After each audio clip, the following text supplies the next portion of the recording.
the covenant, and it traveled with them as they went along the desert, and wherever they went, it went with them, and finally it reached the promised land. And if you remember, inside of this Ark of the Covenant, inside of this really beautiful golden box was a few things. And so some of those things were this.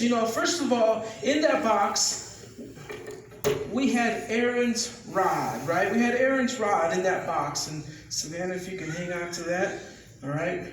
So we had Aaron's rod, and this was the same rod that that turned into a snake in Pharaoh's court. All right. So just be careful that it doesn't turn into a snake. All right. And it's the same rod that turned the water to blood, and it summoned frogs and gnats and all those plagues. Right. And in that box, in that really cool golden box, was also something else. There was the 10 Commandments. If you remember that, Marshall, the 10 Commandments. So hang on to these stone tablets. They're like millions of years old, so please don't break them, okay? And so there was the 10 Commandments, and we all know the 10 Commandments, or at least we should, right? And so the last thing was this. There was a jar of manna. You remember the stuff that God gave the people to eat when they're like, we're so hungry, we left Egypt, we're so, they're like complaining and whining. So he's like, hey, manna. So they had a jar of manna, right? They had a jar of manna in there. And so let me tell you, if manna tasted like this, Pastor Edgar would probably be 100 pounds heavier, all right? I'd be like, send me back to the desert. I want some more manna, right?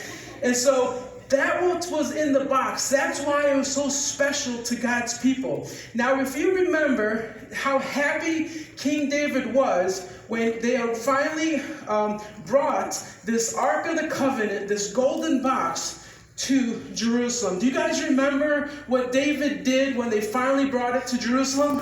What did he do?